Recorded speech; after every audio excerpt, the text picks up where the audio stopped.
हाय हाय कितनी गर्मी हो रही है। एक ये लाइट सुबह से चली गई है, अब तक नहीं आई।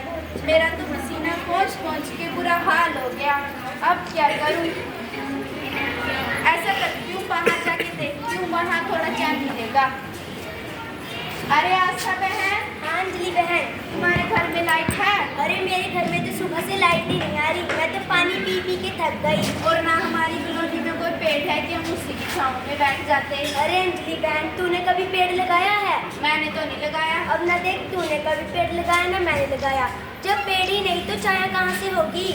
हाँ, और ना बादल है कि बारिश ही आ जाती। हाँ चल ऐसा करते हैं, पार्क में चलते हैं। चले सच में। अरे हाँ।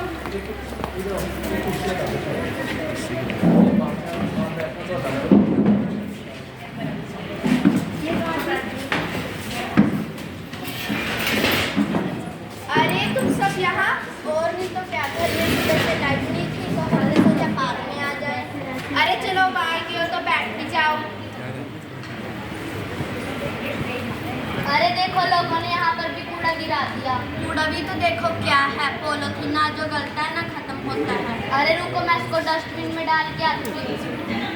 कितनी गलत बात है, लोग यहाँ भी कूड़ा गिरा देते हैं।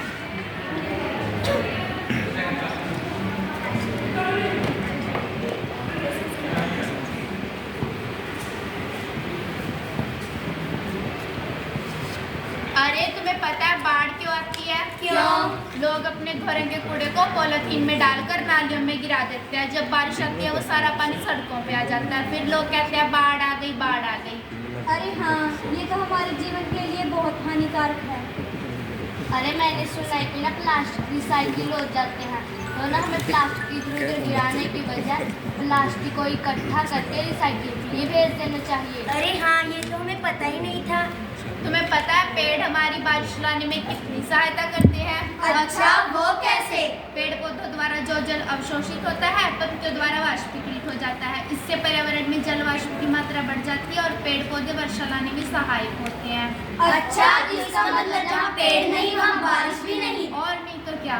अरे अब तो यहाँ पर भी चैन नहीं है, एक भी पत्ता नहीं मिल रहा। अरे हमने सोचा था कि पार्क में जाके कुछ राहत मिलेगी, पर यहाँ कौन सा चैन है। अरे हाँ, चलो ऐसा करते हैं, तालाब के किनारे चलते हैं, वहाँ कुछ राहत मिलेगी हमें। हाँ हाँ चलो तालाब के किनारे चलते हैं।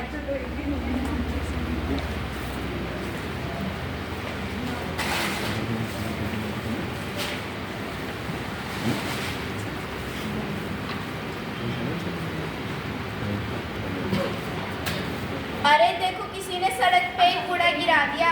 अरे और कौन होगी, अपनी तो बहन है आंचल। हाँ बहन, क्या हुआ? ये कूड़ा डस्टबिन में डालना चाहिए कि सड़क पे? अरे डालना तो डस्टबिन में चाहिए। तो सड़क पे क्यों गिराया? हाँ हाँ सड़क पे क्यों गिराया? और तुम्हें पता भी है ये हमारे पैरों के नीचे लगकर हमारे घरों में जाता है, 36 बीमारियां पैदा करता है। तो सफाई किस बात की हुई? हाँ हाँ सफाई किस बात की हुई? आओ मैं बताती हूँ तुम्हें। हम सबको कूड़ा कूड़ेदान में डालना चाहिए। कूड़े की असली जगह कूड़ेदान में ही है। जैसे लाल वाले में धातु वाला कचरा, पीले वाले में प्लास्टिक वाला कचरा, नीले वाले में गीला कचरा, हरे वाले में सूखा कचरा। अब पता चल गया तुम्हें बहन? हाँ अब तो मुझे ही पता चल गया कि कूड़े की सही जगह कूड़ेदान में ही है।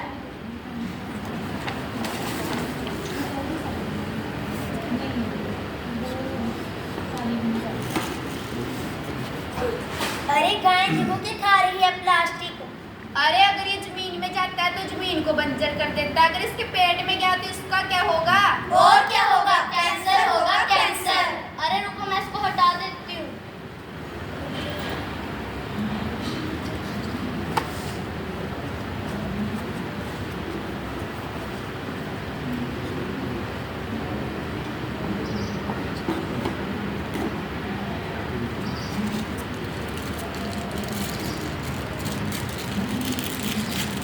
आई हाय, देखो यहाँ कितनी गंदगी और देखो कितनी बदबू हुई है।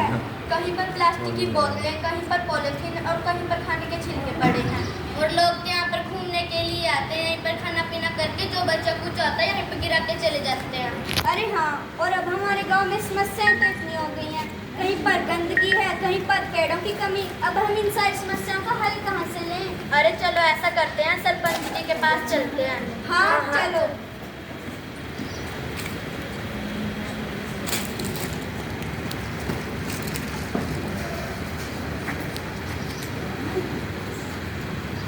सरपंच जी नमस्ते।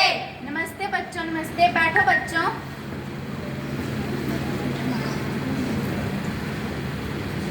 आज मेरे घर कैसे आना हुआ और क्या हाल है तुम्हारे? सरपंच जी हम तो ठीक है, पर हमारे गांव के हाल ठीक नहीं है। क्यों, क्या हुआ गांव को? सरपंच जी आज सुबह से लाइट नहीं थी, ना घर में चैन था ना बाहर। हाँ, आज तो सुबह से लाइट नहीं थी। सरपंच जी, और हम तालाब के किनारे गए कि वहाँ कुछ राहत मिलेगी हमें, पर वहाँ तो इतनी गंदगी, इतनी बदबू, कोई वहाँ 1 मिनट ना रुके। अच्छा, सच में वहाँ पर ऐसा था? कहीं पर प्लास्टिक की बोतलें, कहीं पर पॉलिथीन और कहीं पर खाने के छिलके पड़े थे। ओहो, कितनी बुरी बात है ये। और सरपंच जी हमने एक और बात नोट की है कि लोग तो तालाब के किनारे घूमने के लिए जाते हैं, वहीं पर खाना पीना करके जो बचा कुछ ज़्यादा वहीं पर गिरा के चले जाते हैं। हाँ, लोग बिल्कुल भी ध्यान नहीं देते कि वो कहाँ पर कचरा गिरा रहे हैं। सरपंच जी हमारी इन सारी समस्या का आप ही समाधान कर सकते हैं। तो बच्चों, अब तुमने समस्याएं तो बता दी, अब तुम इनका समाधान निकालने में भी मेरी सहायता करोगे? क्यों नहीं सरपंच जी, जब गाँव हमारा है तो उसे साफ रखने की जिम्मेवारी भी तो हमारी है। अरे वाह, कितनी अच्छी बात है ये, तो बताओ। सरपंच जी, हम सभी को गांव में एक एक पेड़ लगाना चाहिए। हाँ, अगर सब अरे हाँ, इससे तो हमारा गांव हरा भरा हो जाएगा और पर्यावरण भी शुद्ध हो जाएगा। सरपंच जी, और तालाब के किनारे से साफ करवाना चाहिए, वहाँ चारों तरफ पेड़ लगाने चाहिए ताकि जो वहाँ आए उसे राहत मिल सके। हाँ हाँ, जरूर। और सभी को अपने आसपास का कूड़ा डस्टबिन में डालना चाहिए। हाँ, अगर सभी व्यक्ति अपने आसपास का कूड़ा साफ करेंगे तो इससे तो हमारा गांव साफ सुथरा हो जाएगा। और सरपंच जी हमने सुना है कि ना प्लास्टिक रिसाइकिल हो जाते हैं, तो ना हमें प्लास्टिक इधर उधर गिराने की वजह प्लास्टिक को इकट्ठा करके रिसाइकिल के लिए भेज देना चाहिए। हाँ हाँ, हम ऐसा ही करेंगे। तो बच्चों, मैं कल ही पंचायत बुलाऊंगी और इन सभी समस्याओं को गांव वालों के सामने रखूंगी। सरपंच जी धन्यवाद। आओ, हम सब शपथ लेते हैं। आओ पेड़ लगाएं हम, पर्यावरण को बचाएं हम, प्लास्टिक हटाओ धरती बचाओ, स्वच्छता को अपनाना है, पर्यावरण को बचाना है। धन्यवाद।